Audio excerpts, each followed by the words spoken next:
All right, man, people who's ever watching this now, who be coming in later, this is a fun show for me because this is like I get to relax and talk to somebody who loves the same thing I love, movies, horror movies, and we're gonna pick his brain like some of these movies, what inspires it, were you into cryptids and paranormal, you know what I mean, that kind of stuff, what helps you want to be involved in movies. And I know your name is Hunter, but I want to make sure I say your last name correctly. Is it Nino? Not how would you say your last name? Nino, Nino. Nino. Yep. Okay. So I know. I was thinking, is it Nino? Nino? I didn't want to be. No, you're good. You're good.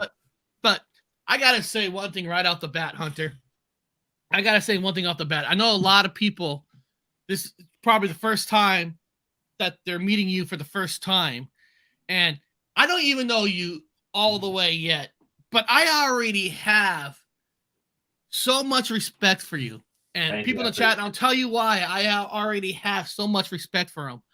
Because right now, you're working on movies, you're producer, director, supporting actor. I mean, you're doing it all. And a lot of people don't know your past. Your past. You were a police officer. You were in the law enforcement. And, yes, I was.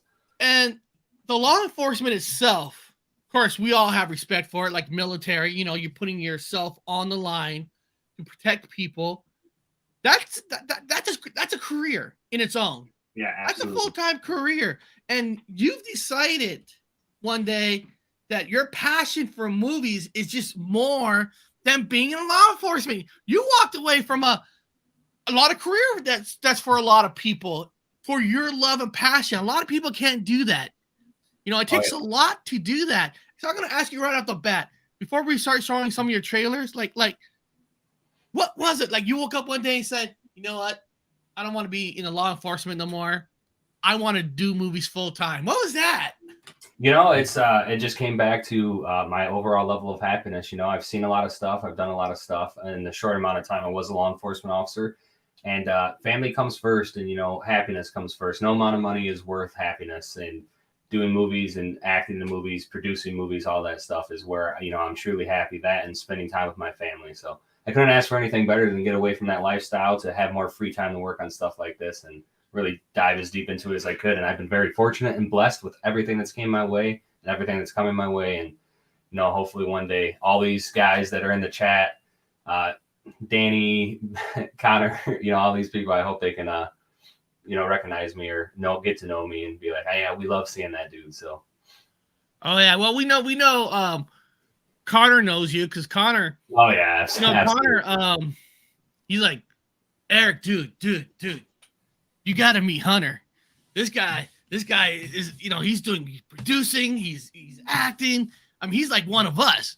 He has the love for it. So Connor, like wow, and then.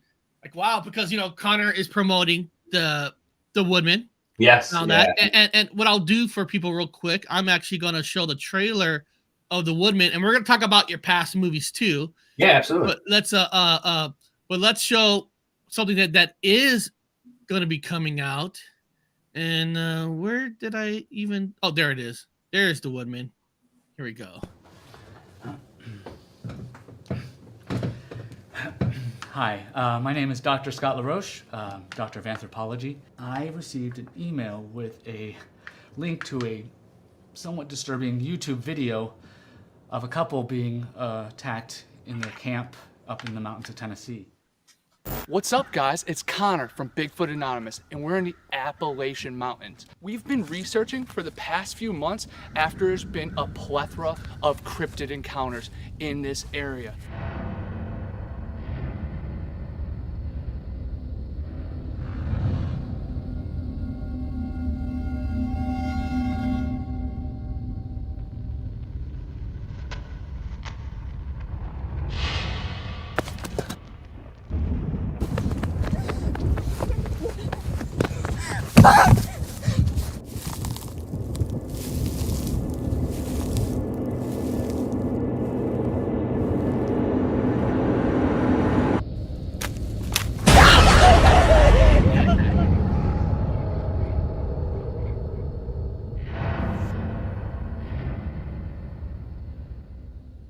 I love that last scene because being a movie lover, it kind of reminds me of Jaws. People are like, Jaws, that's in the ocean. That's a mountain. No, because Jaws tries to scare you without you seeing the shark. So Oh yeah. it's like using that image, which also we learned that they couldn't get the shark to work in the ocean, so they had to use that kind of a mind frame. But in that mind frame, seeing her go without seeing the woodman, makes you like, what is this thing? What does it look like? Well, first of all, what's your involvement in that movie that's coming out? Yeah, absolutely. So the woman I play, again, I'm an executive producer for Horror Dads Productions. It's kind of under our umbrella. I do play a supporting actor in this movie. Park Ranger Ben Logan, Dr. Scott LaRoche, the guy that was at the very beginning of that clip, kind of shunned from his community for some research into things that he, was kind of looked at for, like, in a weird way. Like, why are you focusing on this? The doctor decides, based off a video that was leaked from the national park that was, discovered, Lana Haywood and Connor Flynn there. He kind of sees this video. He contacts the ranger that leaked the video, and then the rest is history. He goes there to recruit me, and we end up in the woods, and some things happen, and we'll go from there. Won't give any too many spoilers. No, is there like a kind of a launch date in that people might be able to see this? Hopefully later this year. We're trying to shoot around Halloween time, but wherever post-production takes, I'm not sure. There's been a couple rough cuts of the movie done already, which are looking absolutely amazing. They get better each time I see one. So I'm super excited about this. It's the most screen time I've had in a movie so far. So hopefully people enjoy it, and they're not, hopefully they're not like, oh, this guy sucks. Hopefully they like me. So Nah. They will. A lot of people might not understand about movies and stuff. They look at certain movies like, wow, this guy can act. Well, this guy is not that great of it. Sometimes they don't realize that the difference between your guys' movies and like a big studio production is they can do 15, 20 cuts of a scene and pick the most best one. A lot of times, smaller movies, you can only do maybe 1 or 3 cuts. You know what I mean? I mean, yeah. We don't have the money to go. Nowadays with superhero movies, you always hear they got to go back and refix the scenes. They have plans for recuts. Oh yeah. But most small movies, you don't have that opportunity. So it's like you got to give it all what you get, because what you see is what you're going to get. Oh yeah, we make these movies for pennies on the dollar. I mean, truly, 20,000 or less. A lot of that comes from donation. We've made movies for $800. So it's just we come together. We found out a way to do it and get them out there as quick and efficiently as possible, while still remaining, true to our vision of wanting to make something scarier, something that somebody can enjoy. So no, we don't have millions of dollars or hundreds of thousands of dollars. We're doing this out of our own pocket for the most part, with the awesome donations from amazing people that support these kind of projects. So we put a lot of time and effort into these, and like you said, we don't have time for 20 or 30 takes. Sometimes we have to get 1, 2, 3 and keep going, because things happen in real life. On small budgets like these, this may be the only time we have this group of people that work on this movie together ever, because of how life is and how busy it is, or where plans take people. So we're very fortunate to get the movies out that we've done, that we keep doing, and we have awesome projects lined up and awesome past projects that are released and out on Tubi. So, and you got to find the people that have the correct kind of imagination, because technology has changed dramatically to the point where, like, big studios now they use digital versus the good old fashioned film. So they could delete, record, delete, where the old days, each film you run, you pay money for that film. Oh yeah. And then you got to recut it and all that, but what's good for smaller movies is the cameras you're able to kind of get now. Yeah, they still cost money, but you could get a good price camera that used to be top notch 20, 30 years ago. You know what I mean? Because technology does work well, even though they cost a lot of money still, but you know what I mean? It gets better where you can make almost a good quality film with the cameras you could buy at Kmart or Walmart. Absolutely. We were very fortunate to have the guy who was running the cameras for us run those cameras. He's a very talented operator. He's a very, very talented individual to begin with. So we got very fortunate having Tyler on board with us. So Always wanted to ask, like the different companies you kind of have seen and worked with. There's different titles of producer. I've seen executive producer, just the word producer. I mean, there's different names. What is exactly, like, when you get titled an executive producer, what is exactly the job of an executive producer? So it might work a little bit differently for us than it does a bigger budget movie because we're on the indie level. For us, the executive producer are the guys that are throwing out those ideas, the guys that are changing the story or adding elements to the story that do it. They're not just giving money; they're in the creative process, the actual making of that image or art form that we've put out there. So that's kind of why we roll with the main executive producers that we do.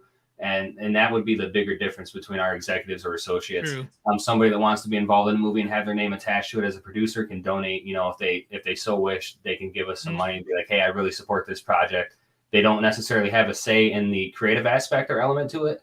And it's not to say they never do, but that's more of that's more of where our titles go. And it may be different, like I said, with the bigger budget stuff. But studios do trickery, right? Like yes. they got this new movie coming out. Oh, these guys were the producers of this movie.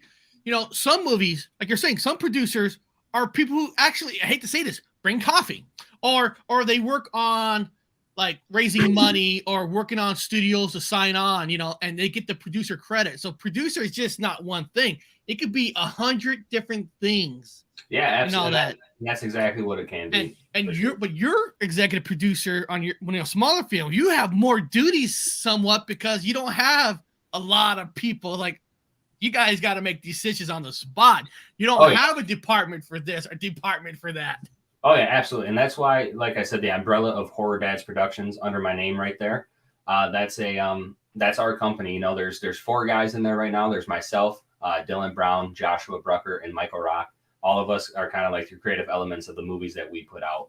We're shooting out ideas to each other. Will this work? Will this not work? We're ragging on each other if something sounds just dumb or outlandish. Hey, we can't pull it off. It's going to be too much money. We go over the whole spectrum of everything that we need to incorporate in a movie together as a team. And then, we have a director that takes over that lead. And it goes from there. And people in the chat who's watching it now, who's watching this later, if you ever have where you're thinking about trying to make your own project of a movie or something, I'm telling you, people, right now is the time to work on these projects, because right now in Hollywood, writers are on strike. So things are not getting made at the moment. Things are postponed. TV shows are postponed. Movies are getting postponed because during the strike, most of these people are in this union. They can't write nothing. Believe it or not, Deadpool 3 is being made right now. Ryan Reynolds cannot ad-lib in his own movie right now because he's part of the union. He has to go off what the script is. So this gives opportunity because channels, Tubi, Netflix, they're going to need material. They're going to need stuff to show. So this is the time to jump in during the strike because things are not getting done right now. And the only way Netflix, Amazon's, Apple TV now to keep going is to have material. So if you put your heart into it, make something good, you might get a chance to get hooked up with one of these places where in the past you might not have that chance. So right now is the time to do it. Yeah, you never know where things are going to take you. You don't. And speaking of improv, the vast majority of the woman is completely improv too. There was just a general kind of like guideline of where the story needed to go, and we just let actors have at it. And that's the beauty of it, because it seems to me a lot more natural for who people are with the character and how they connected to that. So keep that in mind, I guess, while the woman's being watched. Is a very, very little to no script for this movie. And there's Connor brought this to in light with me, and you go watch this right now, people on Tubi. They actually did a Mothman 2022, not the old one with the the Mothman prophecies. No, that's not. Yeah, that's, I didn't like that movie. Actually, that movie put me to sleep. But that actually, I got to be honest, that Mothman movie put me to sleep. But guys, Tubi is free. Anybody can sign up for Tubi.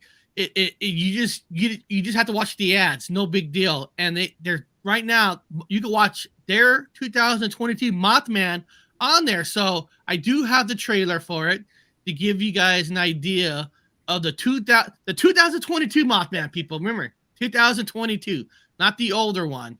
So let's take a look.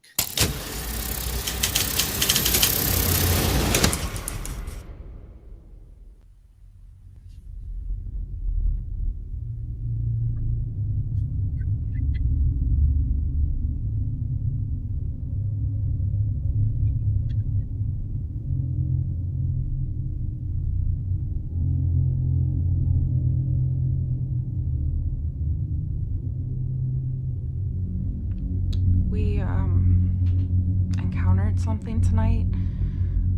Something weird. I felt like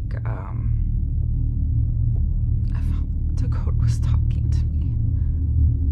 Like in my thoughts. No, that's crazy.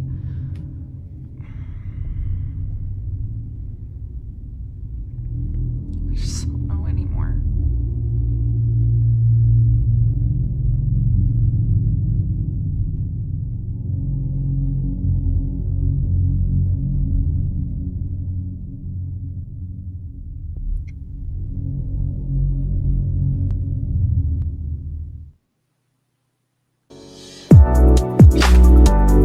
Yeah, I'm gonna check that out this weekend. So what is the main difference between this Mothman and the older version, the boring one? The main difference is just like somebody's love for the original lore of the cryptid and this story. This movie was filmed in Hocking Hills, Ohio, which is about an hour away from Point Pleasant, West Virginia, where the Mothman stories really started to originate from. And this was just a first-time project for the director, Joshua Brucker, who is actually also the director of The Woodman. This was his freshman attempt at a movie, and it made it out there. It landed on Amazon. It landed on Tubi, and I'm sure a few other things as well. But there's a lot of love. And watching this movie, you can see the passion that everybody brought forward. And hopefully, everybody likes it. And I know everybody will love The Woodman in comparison to... you learn a lot of things the first time you make a movie into the second time you make a movie in terms of everything, whether it be acting or, the vision. You learn a little bit more of what you could have done or wanted to do that you didn't. And so, and again, this is not a big studio movie like the Mothman Prophecies was. So, But like I said, even those movies that considered big projects, that doesn't guarantee those are gonna be good, because like I said, I'll be honest, Richard Gere, that's 2002, and I didn't like it. I mean, I was bored. I thought they could have done so much more with that movie, but they didn't. So, but guys, the best part is Tubi's free. Tubi is free. And but the thing is, guys, when you guys watch it with the ads, it does help the people who create the movie. So they do make money off the ads, and more people watch it, more money they get, yes, more projects you're gonna get, and the better they are, the better they get. Because you learn more when you make movies. You learn a lot more. Oh, absolutely. In every aspect, from producing to directing to acting to even, a lot of the behind the scenes thing that goes on, that really is where the magic of the movie is being made. But I want to throw in a little plug real quick. Make sure you stick around. Every movie that Horror Dads Production does, there is a post-credit scene. So make sure you stick around for that. Oh. I do play the same character in every single movie that Horror Dads has done, from Mothman, Tahoe, Joe, Woodman, etc. So you guys do the Marvel and DC things. We are building a universe. It's called the Cryptidverse. So I love that, because you're basically because like the title says, come talk cryptids. You guys taking folklore stories, cryptid stories, and you're basically, you know, you're making it into your own. You're molding it into your own story and all that. Yeah, we came together and we're like, what is something fun and cool that we can do, you know, together, and just kind of build interest and build, you know, bring people wanting to come and see more and more. And we're like, why don't we just connect the stories? Like we've seen a lot of movies where we're like, wow, we wish there was a sequel to this, or wow, we wish there was more to this lore or idea, or more to these characters or this universe. And so we figured, you know, why don't we just do that? And hopefully it can gain traction, and people who watch this can tell their friends and their family, check this out. You know, this is a Bigfoot movie that connects to a Mothman movie that connects to this type of movie that connects to that type of movie. And it's just, it goes. Yeah. And then, like I said, in each movie should get better, and more people watch it, you'll get more money, because sometimes you do need more money to get the productivity. Because like people, if you don't have any money, this is the kind of movie you'll see that somebody made with $0. This is $0. If you guys look at this scene that I made in my my attempt in a movie, we had no lights.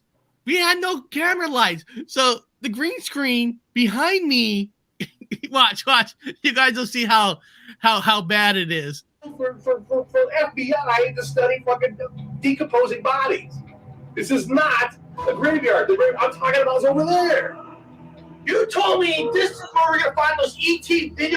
Now look at that green screen now, how it just went white, because we didn't have lighting, we had nothing. But I tell you what, but because of doing something that looks so crappy like that, which you guys can watch on my channel, it's still there, and I'll put the link if anybody wants to see that fine 13-minute movie that I put together.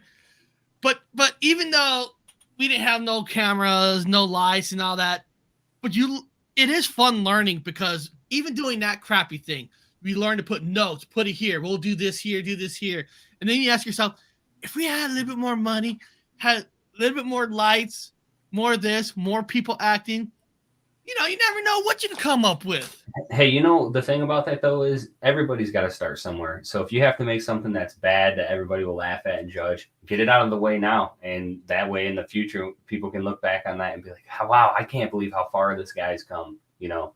So don't give up. Thank you, Danny. It's better than most shows on NBC. You know? Thank you, Danny. It was honestly, that was a little fun project that we put together. Really. Hey, if you know anybody that's casting for any shows on NBC, you let me know, Danny, because I'll do it. I don't care if they're bad. Yeah, NBC, which is owned by Comcast, and we all know Comcast is the evil empire. But you guys did. There's another trailer to a movie that I definitely want to see, and I have no idea what it is about, which sometimes I love going into watching a movie. They have nothing. I have no knowledge, story behind it. And the movie I'm talking about is, let me get it ready, is Tahoe Joe. So Tahoe Joe is another one that you guys can watch on Tubi as we speak. So let's check out this one. Let me make this screen bigger. Okay, make it bigger. We'll check this one out.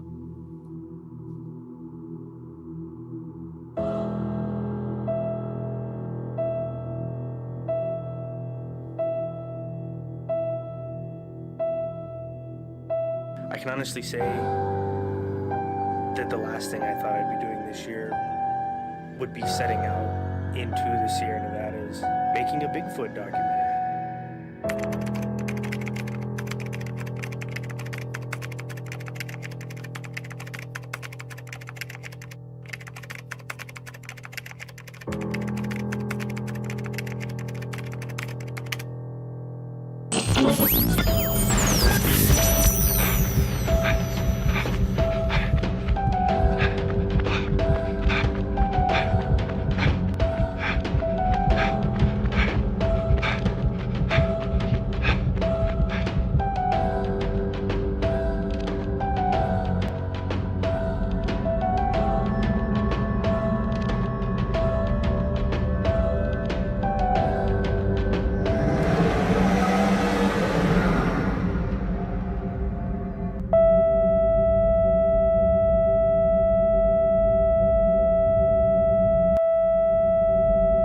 So that one is based on the cryptid story of Bigfoot. Another, so that's basically a Bigfoot kind of a movie. Yeah.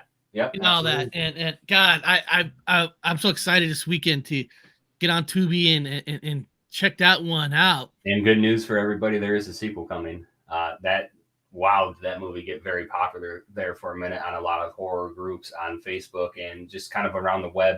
And the second one is going to be awesome. So if you enjoy the first one, be prepared. I mean, there is Bigfoot content out there, but there's not really a lot of good. Not everybody makes a documentary, but I mean like an actual movie on Bigfoot. You know, there's not a whole lot, so it's like I'm dying to see some fun Bigfoot movies, and this is why it's important, people. This is why it's important to support movies like that, because you never know. You know, a big time studio, Sony, or could be sitting there like, huh, there's a small little cult following with this Tahoe Joe. What if we get it and we put more money into it and we'll make it into a bigger production movie? I mean, it happens all the time. People don't know, like Evil Dead was an 8-minute skit with Sam Raimi in college, and then he made Evil Dead. Dino Laurentiis company, like, we'll pick it up. Guess what? Evil Dead 2. Yep. In Army of Darkness, it got picked up all the way back from an 8-minute thing. Absolutely. And that's how things work in Hollywood and stuff. Some of these ideas were actually another kind of a movie. The Chinese in China, they make great horror movies in China. Then America sees them like, let's get that IP, make that into production. But sometimes it seems like America can't do good Chinese horror movies. I don't know why. But looking in your background too, you have a paranormal investigation background with you. I do. Yeah. When I was still in college, I started a paranormal research group at a private Catholic university, which was not easy to do. And that's a religion church, right? Yeah. Yeah. They're probably looking at you like, hey, you're working with the devil, opening up a paranormal investigation group. So that takes some balls. Oh, there was a lot of stuff that, that we experienced. There was a lot of hoops we had to jump through for that particular project. But man, that went on for at least 4 or 5 years. A lot of fun, a lot of great people. Danny, I do agree with you. You're right. The Koreans do make a lot of great horror movies in China. So actually, when you started your paranormal investigation groups, I'm sure you went out on a few yourself and all Absolutely. that. Have you ever experienced anything that like wow you and you use it now in movies by any chance? So I'm a skeptic. I look for, I guess, the logical explanation of things, but you always should first. Yeah, absolutely. Oh, that also comes from the law enforcement thing too. Try and get down to the bottom of whatever's going on.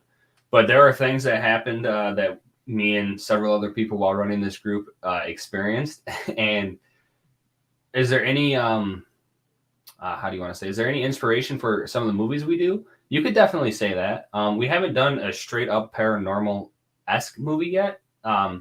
There are stuff that we have done that involve demons or, evil like that, but not like a necessarily full-blown paranormal movie. But hopefully in the future, if something like that comes down the pipeline, there are definitely experiences that we had that I would love to throw out there for other people. Yeah, I don't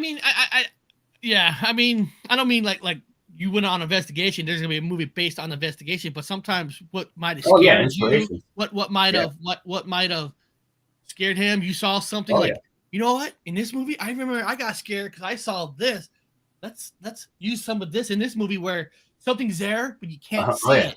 Oh yeah, we have I heard a scream once, the most blood-curdling, like non-human scream I've ever heard in my entire life years ago, probably way back in 2017, maybe even 16.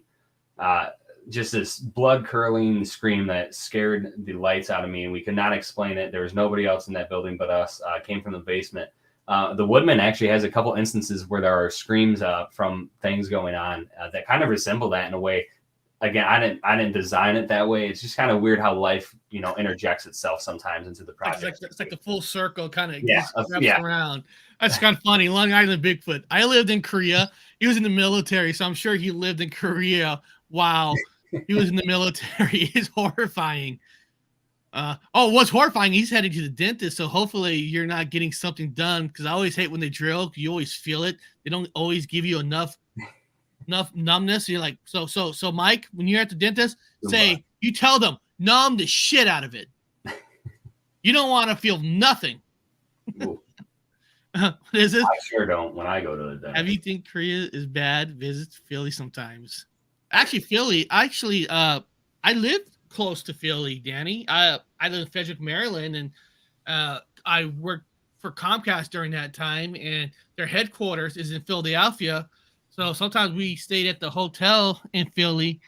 Philly is another world, especially if you're from the West Coast. I mean, it's way like West Coast is more newer than the East. So when you go in the East, old buildings, like, wow, there are old buildings. Things they look old and all that. Now, I'm going to ask you this. Now, this is not a full movie. You guys, back in the day, you guys did make a short film called 911, and it's only like 3 minutes and 33 seconds. And I actually, I do have the video. I am going to play the full 3 minutes of this short film. So what's your involvement with this 911 before I show it? So let me tell you, I'm the director of 911. This just came as I saw a 911 call that kind of inspired this. Obviously, we added our own take to it. But let me tell you a funny story about this one before we play it. So I direct 911. I had just gotten off the set of a movie. I won't name it because I did contract COVID during that time. And so I was feeling a little sick, nothing killer, nothing major. But I decided, hey, I'm going to try and direct this remotely. So just on the phone. So I directed this from Michigan. It was filmed in North Carolina and helped strongly edited by a guy that lives in the United Kingdom. So it was like a multifaceted project, and it's only 3 minutes long. And I think it worked out quite awesome. But my involvement in this one is as the director. And yeah. You are the director, and it sounds like you kind of wrote it because you heard the call. So yes, you're also the writer. Wow. So let me pull this up, people. Let me pull this up. Actually, I got to go under the video file. 911. That's number. There it is. 911. Pull it up. Yes, please enjoy. Please enjoy. I'm very proud. So let me make it full screen. So guys, this is about 3 minutes and 30 seconds, and we'll check a look. And I want Harley, Danny, Mike, while you're driving, put in your comments. Let them know what you like about it and stuff. And, or maybe you want to add, hey, you should have done this. Because a lot of people love to hear what you like about it. And let me know. Let me know what you like. Let me know what you hate. It doesn't matter. Yeah. Don't see misdemeanor site. 10-4 on 12. In conclusion, all frogs are poisonous. Howard? Howard? Is that you? Come with me. Go away!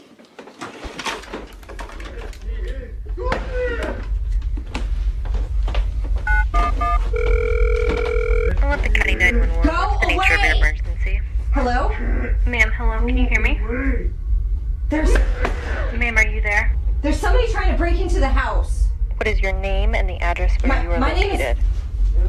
Go away! My name is Millie Johnson, and I'm house sitting for the Andersons.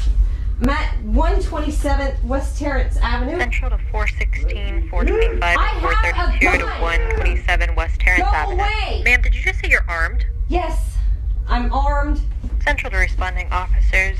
The woman inside the house is armed. I don't know where he went. Steva? Go away! I will shoot you! Ma'am, do you know how many people are outside of the home? I don't know how many of them are. I have no clue. No! Go away! Millie, stay on the line with me. You're doing great. There's officers on the way to your location right now.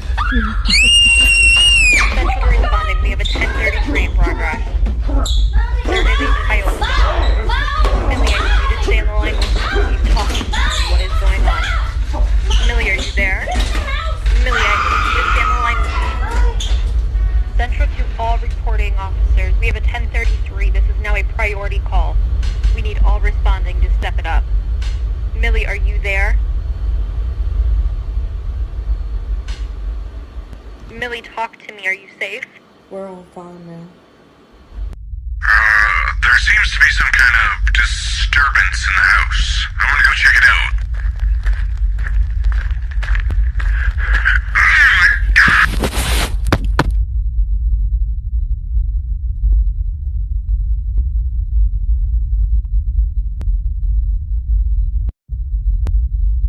Man, I kind of want to see a full-blown hour and a half movie, because one of the scenes, the way you guys shot your camera, where is it? I think she was in the kitchen, right? You could see the face in the mirror, but not fully. You can see the outline of the white face, and it's creepy because you can't see it super clear. And then that's the thing. If you can't see something clear, you have to use your imagination, and that's what makes it scary. Because guys, just look at that screen. Look at that scene at that window. People are outside of the home. I don't know how many of them are. I have no clue. And then he puts his head. I mean, that's very good. That's moments like that makes a difference in movies and all that, when you capture it just right. And I bet you if you would have had that face too clear, it wouldn't have worked the same. Yeah, that's a really cool shot right there. I was very impressed with the direction that was taken while this project was being made. And the actress. Yeah, she was the assistant director. Good. I mean, I wouldn't be able to tell if that wasn't what you call a professional actress or not. She did it very well. Yeah, absolutely. I'm very, very proud of this whole project in general. So yeah, I'm, anybody in the comments, let me know what you liked about it. Let me know what you hated about it. I'm glad, Eric, that you wanted to have a full-length movie of something like this. I do. It almost kind of got that feeling. I forgot what that movie is. It called The Next, where they go out in the woods in the house, and then is it Strangers? Is it called The Strangers? Oh, The Strangers. Yeah. Okay. It kind of has that kind of vibe, but thing is, looks like it's more in the suburbs. Yeah, not in the mountains, and know that could happen. Now you said it's from a 911 call, so so may I ask you if you remember that 911 call? What was the outcome? Actually, so this 911 call is not anything I was involved with. This was not from my agency. This is just something I had heard a 911, I guess, audio transcription from this. And the outcome was the woman inside the house did use her weapon and shoot whoever had broken in. But this is all audio. This is nothing I had anything to do with. Yeah. Well, yeah. Yeah. He's one of the guys in the mask, people. Yeah, I was one of the guys. No, but I have no idea what agency this was or what state it was in. I don't remember even where I heard this 911 call, but I thought the story was so interesting. The way the 911 operator was talking to the woman that was in distress, the victim in this situation. And, just kind of like the tension that was built up during this call. You could hear people in the background wrestling. You could hear the house being broken into. You could hear the woman saying, "Hey, I have a gun. I'm going to use it. Blah, blah, blah," et cetera, et cetera. And then boom, shots fired and crazy stuff. So, that call really inspired me to want to make something, because I love little short clips like that it starts and finishes in such a quick time, but it gives a whole story. I added, obviously there was a little bit different outcome in this situation over anything else, but now it's something that I've heard that is now visualized from what maybe was going on in my imagination while listening to this. And there are little tricky things that I put in there that a lot of people wouldn't know unless they knew me personally. One of the radio numbers from the police officers was an actual radio number of mine. My great grandma's name was the victim's name in this. Howard was a grandpa of mine. So there are little kind of real life things I put into this in my own life, but nothing I've ever had to do Now, as an officer. here's a honest opinion from Harley. He said just one thing. I found the little girl really calm for that kind of situation. You should meet her in real life because she would probably beat all those people up. No, that, so I mean, when I look back, you're the kind of a director producer I want to see on a big project, because there's a lot of directors and producers that kind of grew up in families like that. They grew up in that kind of a way. They don't have what you call street cred, right?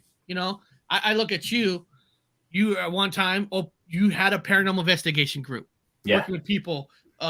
You must have, even though we're all skeptics somewhat, but you had enough belief to go out and start an investigation to discover. Then you were in law enforcement, so things on the law side of what police is, all that kind of stuff kind of go through on everyday life with crime and all that. So you have that in you and all that can help, my opinion, make great movies, because you have some back experience that a lot of these directors and producers, no offense, I love George Lucas. Yeah, no offense to him.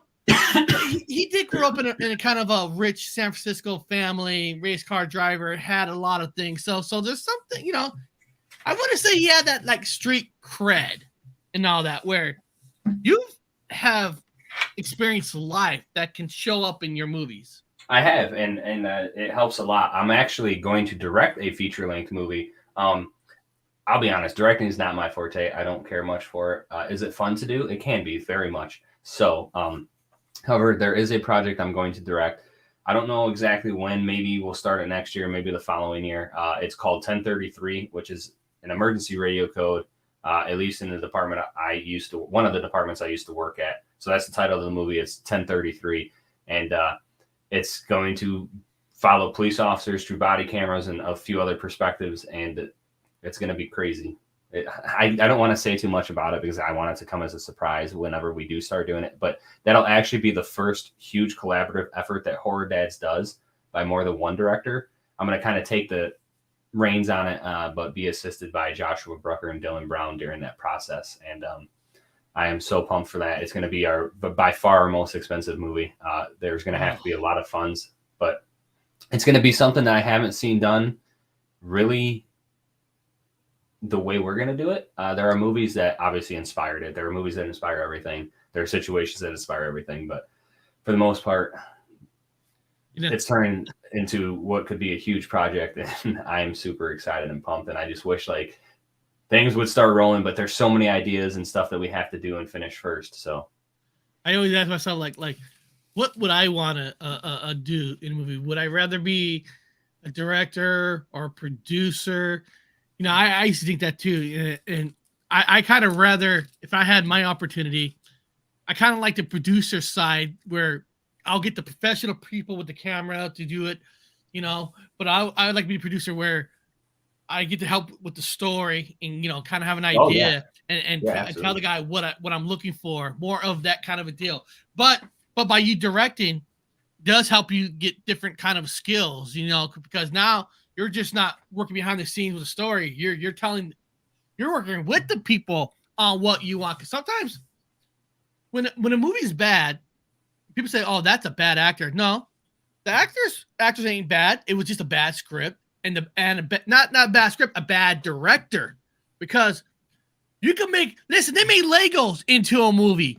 They got a Barbie movie coming out. You could make anything into a movie, but if you got a person with a good eye and a good team, you can make almost anything actually watchable and good. Oh, absolutely. I mean, you really can. And there's always going to be a group that love it, and there's always going to be a group that hates it. So you got to take the bad with the good and the good with the bad, and just keep going. But yeah, I mean, I don't have a whole lot of experience directing a huge project per se, but it's going to come, and then maybe it'll be something I love, and I'll do more. I love acting, so that's where I want to be, and I'm getting better, so that's for sure. I'm not great by any means, but I'm definitely I'm a long way from where I started. And I know there are people out there that have became fans of it through anything that they've seen me do. So I'm super excited about that. This might be common movies that, everybody always says, but I'm bringing this up on purpose. We all know, like, the Blair Witch Project. Yep. Paranormal Activity. Even a movie like Clerks, where they made these movies not with the studio, on their own, but they got lucky. Right time, right place. Because if you actually look at Paranormal Activity or Paranormal Activity, Blair Witch Project, it's bad cameras and stuff, but the way they filmed it, they tackle people's scariness of the heart. Like what was impressed about Paranormal Activity it wasn't that you never seen the ghost, it was all the sounds and all the shaking that you could do that brought the fear out for you. So even though those are common movies everybody knows, but doesn't those movies kind of give you hope, like, if you do it right? Oh, they do. The marketing behind the first Paranormal Activity was out of this world. Instead of showing any of the trailer of the movie, they showed the test audience reactions to the movie, and it was like, boom, amazing. And same thing with Blair Witch. At the time when nothing like that was really being done, of course there were found footage movies, but a lot of people thought that those actors were missing and inevitably dead. And so it does give hope, because these started out as little projects of somebody that was interested in doing this, and they blew up. Oren Peli, the director of Paranormal Activity, I want to say shot that on a budget of $11,000 or $15,000, which is cheaper than what I've done a movie for, or that we've done a movie for, and it grossed $180 million worldwide. So it does really give small time guys a lot of hope that maybe somebody somewhere will see it. And then Blumhouse picked them up. Oh, and absolutely. And the best part about that is the guy who created it still gets to be involved. He gets to make money, but now instead of really using his own money, he's now like basically on a salary base and how much money he makes with the company. That's what you kind of want, because now you're taking a chance more of out of your own pocket. You're taking a chance with their money, their pocket. Yeah. So that's what's great. And Danny's correct here. Every YouTuber content creator is a director, producer sometimes. They started to look at some of the Connor videos. It's new millennium. We're able to create now. Yeah, YouTube's a great source to try work things out, try to get things out, put it out there, and let people critique it and tell you their opinion. I mean, that is true. That is awesome. And one of the things I did respect, like, I know we all know Kevin Smith is huge now. We all know he's Hollywood now. But what was interesting, why I always bring Clerks in, even though it's not a horror movie, that when he was making it on low budget, they had no money to get that special lighting in that little store. So they decided to go black and white on purpose, because they didn't have the money to do the lighting to get it to look good on camera. So they did it black and white on purpose. And I love that, because it just tells you that, if we don't have the money to do this, how can we do that in another direction? You know what I mean? Really totally go off the hook, because sometimes money doesn't solve problems. Because if you guys watch the very first American Werewolf in London, to me that is one of the best werewolf movies ever made. The transformation was off the hook. But then they made a sequel. The budget was doubled. And that was one of the worst transformation. It's called American Werewolf in Paris. It looked like garbage. Even though they put more money in it, the werewolves look horrible in it. If they would have kept the budget back, did it the old-fashioned way, maybe they could have made a good sequel. So sometimes having extra money doesn't always guarantee you're going to have a better film, because it doesn't always turn out that way. Yeah, that's absolutely right. Sometimes it's those guys that don't have the money that have to think outside the box to make it really stick with you. And it turns out to be better than those that are like, oh, we have all this money, we can just do it this way. And then it's kind of almost lazy. I kind of compare it to a movie kind of similar to that, The Thing, John Carpenter's version versus the 2011 Thing, practical effects versus CGI. And practical effects, in my opinion, win every single time. Oh, the Halloween movie? No, The Thing. The thing, the one he did in the 80s, and Yeah. then they did, the 2011 actually turned out to be the prequel. Yeah, to the 80s movie, and I know exactly what you're talking about. The practical effects. Yes, in the 80s were amazing. And it looks so much better than what they do now. And to me, I don't know why they don't go back to practical. I mean, I don't know if it's a money thing now that it takes too long, it costs too much to do practical, but to me, when you start losing that the love of the movie to do it right, it's like, why are you even there?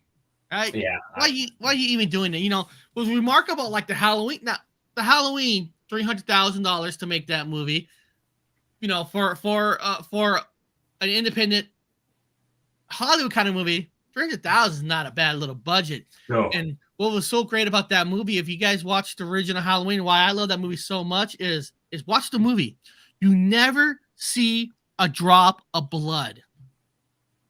Never. Even when he picks up the guy in the air, stabs him, you do not see a drop of blood. And a lot of people say they were freaked out after that movie. When you could do something like that, you did something right. Oh, yeah, absolutely. I mean, it just goes back to the we just talked about it. Paranormal Activity. You didn't really see no ghosts. The sounds, the knocking, the way they did it, door slams. Oh, yeah. Like I said, I was impressed with the trailer with the Woodman is when I saw that girl screaming, something just pulls her. You didn't get this. You don't see what actually grabs her, but your imagination is like, holy shit, what was that? It runs wild right there. And there are people actually making theories about our trailer. They're like, what is this? Is it this kind of creature? Is it a Bigfoot? Is it something else? What is the same thing? I actually Instagram Connor a while back because there's the title is Woodman with the MEN, and there's a folklore story of the Woodman with the MAN. I was asking him, is this the same? Is it different? Even I was like, because it says Woodman, not Woodman. And I love that marketing ploy because it keeps people interested, and we've just been not answering that question. And it's like, watch our movie when it comes out again, hopefully around Halloween time, maybe a little bit later in the year, but we'll see. Oh, man, I know. I like I said, I love, if I'm going to support people, I love supporting people like yourself. Harley, he talks about, like, I do my documentary style, and I think I'm doing a pretty good job. A guy who started 11 months ago, and you're just going to get better and better. Oh, 100%. You work at it, and then Harley, get yourself in line with people like Hunter and good people in the community, because I bet you now, if I work on a project, I could probably call up Hunter now since I talked to him and just get ideas from him. Hey, Hunter, I'm doing this scene. What would you do? It's all about networking. You got to network, and build friendships and be a good person. There's no room in the world for bad people. Be a good person, throw out ideas, and help. We're all in this together at the end of the day. We all have to, like I said, we all start somewhere, some people get the luck of the draw and they hit the algorithm and they make those hundreds of millions of dollars, and some people don't, but they don't give up. And so horror dads, we're not giving up. We're here, to stay around. So I love this. My brother wrote, the Woodman sounds like Eric and I because our last name is Wood. And we're men. And so I'm like, I didn't even think about that. That is true. And that is true. And one of the main things that I hope when people actually get an opportunity in life, you should never forget all the people and the little people who helped you. 100%. There's so many times that I've seen it personally, that I remember having people on who's actually somewhat have made it, and you're like nothing anymore. You're pushed out. There's no room in the world for that, No. I always told the guys, I was like, hey, look, if I ever reach Tom Cruise status, is that possible? Probably not. But don't give up hope. These guys helped me. The horror dads are who were there when I wanted to get into this after I left law enforcement. And so you can't forget people that were along the way. Those are the good people. Those are the people that have the truest intentions, at their heart. They know you. They're not going to try and use you or take advantage of you. I don't see, you know, room in the world for stuff like that. You got to be a good person. So. Oh, definitely.